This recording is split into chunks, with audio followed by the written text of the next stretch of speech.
Assalamualaikum warahmatullahi wabarakatuh.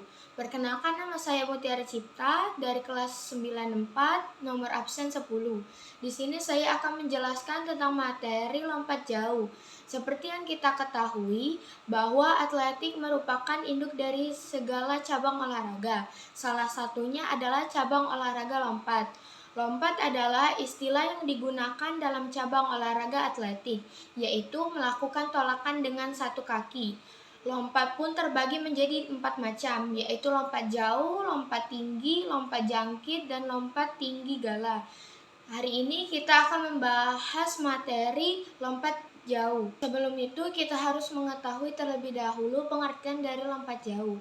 Lompat jauh adalah suatu bentuk gerakan melompat, mengangkat kaki ke atas depan dalam upaya membawa titik berat badan selama mungkin di udara atau melayang di udara yang dilakukan dengan cepat dan dengan jalan melakukan tolakan pada satu kaki untuk mencapai jarak sejauh-jauhnya.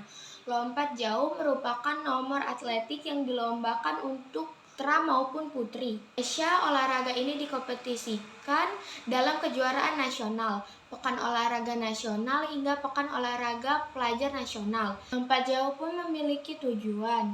Tujuan dari lompat jauh adalah untuk melakukan lompatan dengan mencapai jarak sejauh-jauhnya. Lompat jauh pun memiliki sejarahnya, yaitu sejarah lompat jauh dapat ditelusuri kembali dari zaman Yunani kuno.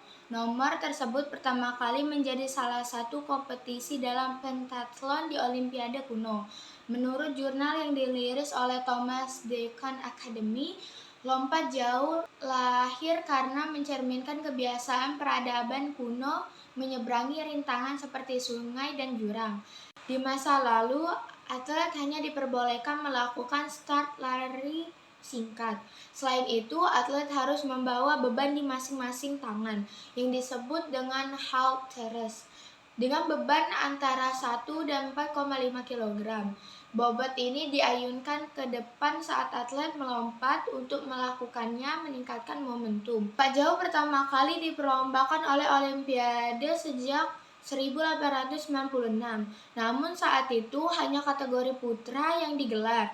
Lompat jauh Olimpiade wanita perdana berlangsung pada tahun 1948 dan atlet dari 5 negara berbeda telah meraih emas dalam acara tersebut, yakni Eropa, Amerika Utara, Amerika Selatan, Afrika, dan Oseania.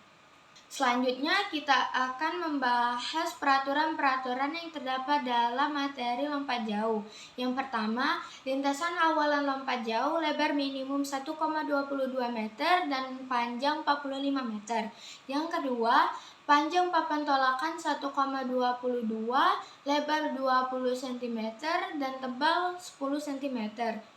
Yang ketiga, pada sisi dekat tempat menolak harus diletakkan papan plastisin untuk mencetak bekas kaki pelompat bila ia berbuat salah dalam menolak.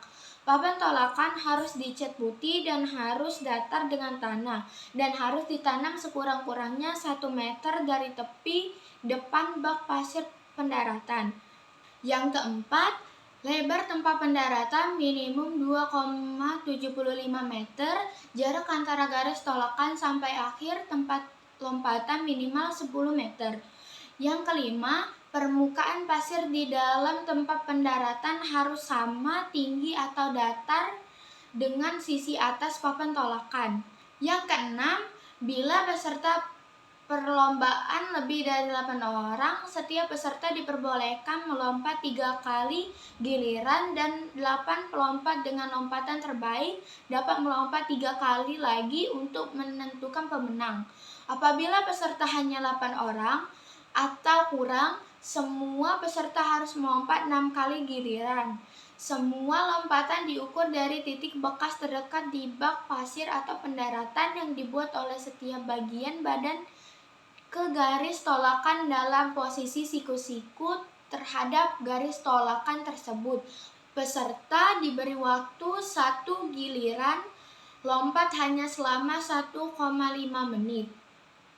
Lompatan yang sama ditentukan dengan melihat hasil lompatan terbaik kedua. Apabila masih sama, dilihat lompatan terbaik ketiga.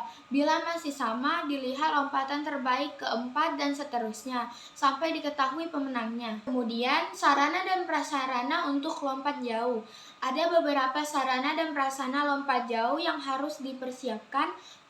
Beberapa di antaranya, yang pertama, lapangan atau bak lompat jauh. Yang kedua, pita pengukur. Yang ketiga, kasut berpaku. Yang keempat, bendera. Yang kelima, papan pelepas. Dan yang terakhir, lintasan pelarian. Sebelum melakukan praktek lompat jauh, adapun kita harus mengetahui teknik atau tahapan dalam lompat jauh. Untuk memperoleh suatu hasil yang optimal dalam lompat jauh, selain pelompat tersebut harus memiliki kekuatan, daya ledak, kecepatan, ketepatan, kelentukan, dan koordinasi gerakan, juga harus memahami dan menguasai teknik untuk melakukan gerakan lompat jauh. Adapun teknik dasar atau tahapan-tahapannya, yaitu diantaranya yang pertama, awalan atau ancang-ancang, yang kedua tolakan atau tumpuan, yang ketiga sikap badan di udara, dan yang keempat sikap mendarat. Pada materi lompat jauh juga terdapat gaya-gayanya, yaitu yang pertama gaya berjalan di udara atau walking in the air. Gaya berjalan di udara merupakan salah satu gaya yang biasanya digunakan dalam melakukan olahraga lompat jauh. Gaya ini paling sering dipakai dan paling umum terlihat oleh pelompat jauh. Mirip seperti namanya, gaya berjalan di udara mirip seperti orang sedang berjalan. Kemudian yang kedua, gaya jongkok atau tuk. Penyebutan gaya jongkok dalam lompat jauh dikarenakan posisi berjongkok atlet ketika di udara. Setelah melakukan take off dari papan lepas landas, atlet akan menekuk lutut untuk mendapatkan momentum dan berusaha untuk mencapai jarak sejauh mungkin. Kemudian atlet sebisa menempatkan bagian luar tumit di bak pasir. Selanjutnya yang ketiga, gaya menggantung atau hang.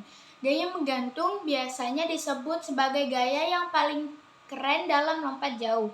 Setelah melakukan tolakan di papan lepas landas, atlet membiarkan kakinya menekuk ke belakang dengan tangan diangkat ke atas dan posisi badan tegak. Posisi ini mirip seperti gaya menggantung. Kemudian daripada itu, adapun kesalahan-kesalahan yang sering terjadi pada saat melakukan lompat jauh. Di antaranya sebagai berikut. Yang pertama, kurangnya kecepatan lari. Yang kedua, langkah tidak tetap jaraknya. Yang ketiga, pada 4 langkah terakhir terlalu terburu-buru. Yang keempat, tolakan kurang keras. Yang kelima, sudut atau arah tolakan terlalu rendah atau tinggi. Yang keenam, kurang berani menjulurkan kaki ke depan. Dan yang terakhir, yang ketujuh, selalu mendarat dengan pantat. Demikian yang bisa saya sampaikan tentang materi pembelajaran lompat jauh. Mohon maaf apabila ada salah kata. Wabillahi taufiq walhidayah. Wassalamualaikum warahmatullahi wabarakatuh. Damn.